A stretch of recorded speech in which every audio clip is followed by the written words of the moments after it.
We're now in an era where rockets don't just launch once and burn up. They come back, land on their tails, and fly again. Reusability is rewriting the rules of spaceflight, shaving costs, and opening the door to a future where launches might feel as routine as air travel. But with all this innovation, one simple question lingers. If rockets work better in thinner air, why are we still launching from sea-level coasts instead of mountaintops?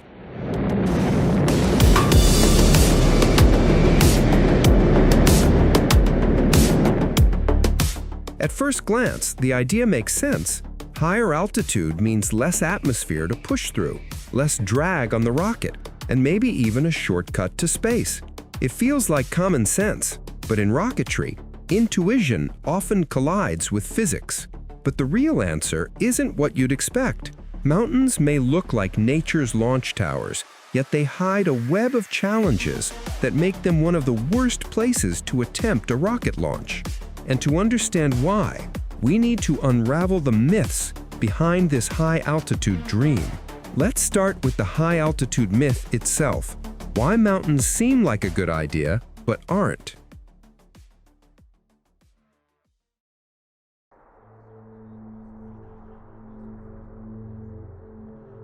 When we think about rockets, altitude feels like an advantage.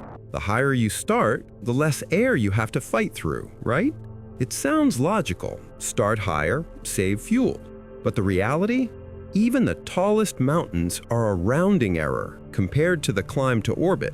Mount Everest, the tallest point on Earth, sits just 8.8 kilometers above sea level. Low Earth orbit begins at around 100 kilometers. That's barely a 10% difference, and rockets need far more than that to break free of gravity. That tiny altitude advantage gets completely overshadowed by the power required to reach orbital velocity, over 28,000 kilometers per hour.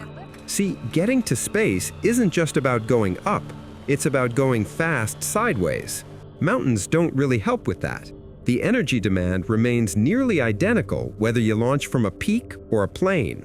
And there's another catch. Higher altitudes often mean stronger, more unpredictable winds. Mountain weather can turn chaotic in seconds, which is a nightmare for a precision launch.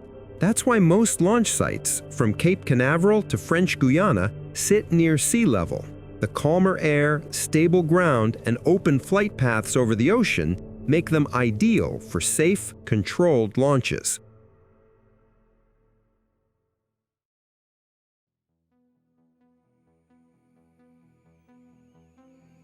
Even if altitude wasn't an issue, there's a far bigger problem: getting a rocket up there in the first place. Modern rockets are massive. A Falcon 9 booster alone stands 70 meters tall and weighs over 500 tons. Roads, bridges, and tunnels simply aren't built for cargo like that, especially not on a mountainside. To build a launch complex there, you'd need to construct entire highways wide enough to carry multi-ton rocket stages.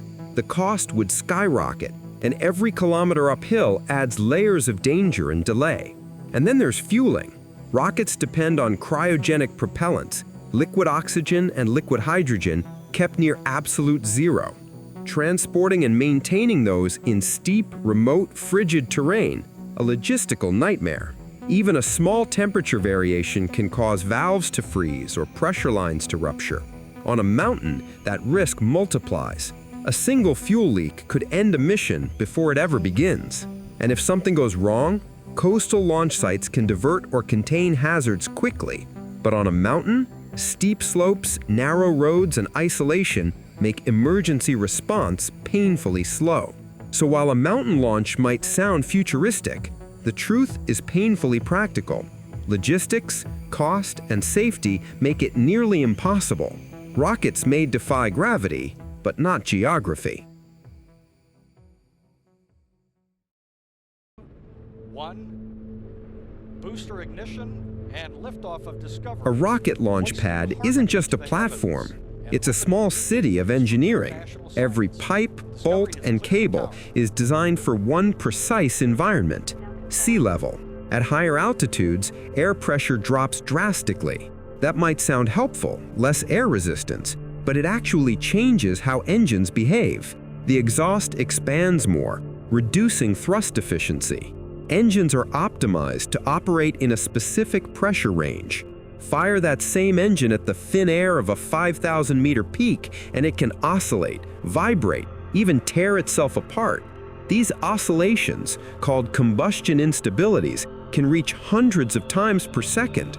Engineers spend months tuning nozzles and fuel mixtures to keep them stable at ground level. And then there's weather. At high altitudes, winds are ferocious and unpredictable. A 20-kilometer-per-hour gust on the pad can twist a rocket worth hundreds of millions of dollars.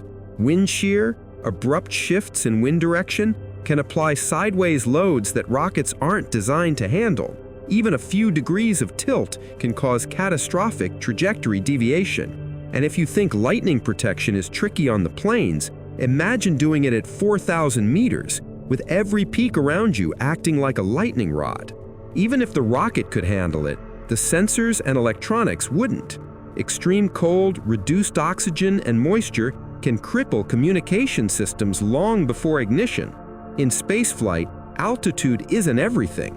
The deeper you look into the problem, the more nature itself pushes back, with wind, ice, and physics conspiring against you.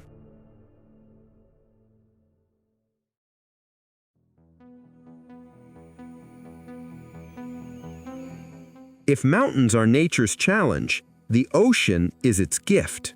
There's a reason almost every major spaceport in history faces the sea.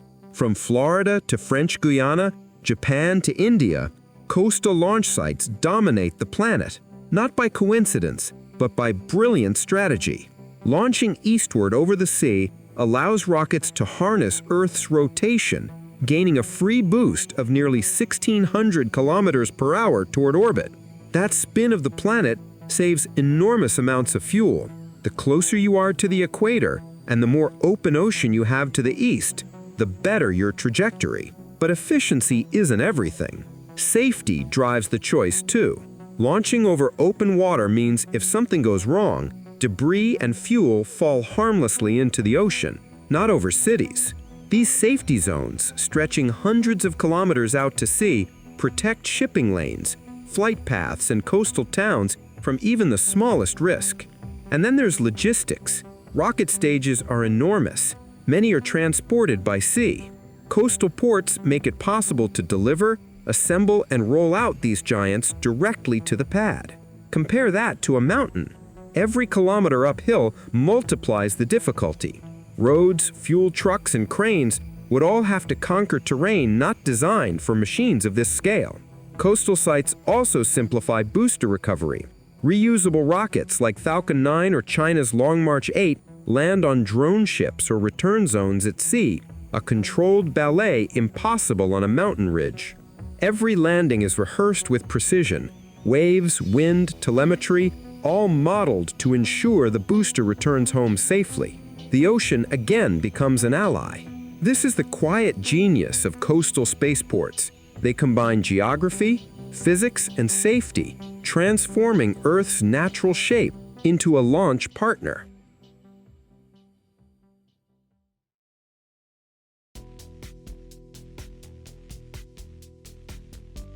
We often dream of higher ground, believing altitude means advantage and that nature's peaks could bring us closer to the stars. But in reality, the higher you go, the harder everything becomes. The winds grow unpredictable, the ground less stable, and the journey far more treacherous than it seems. So humanity chose the ocean, the patient, forgiving expanse that offers safety, reach, and space to grow.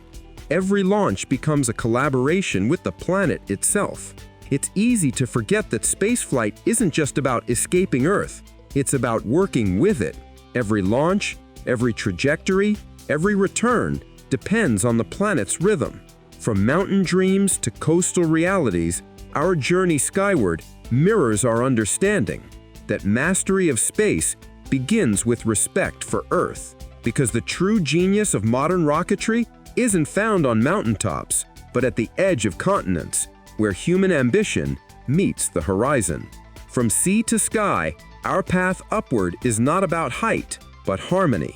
And perhaps one day, we'll launch from worlds far beyond this one, built once again by the sea. If this left you wondering about our next step beyond Earth, subscribe and stay curious.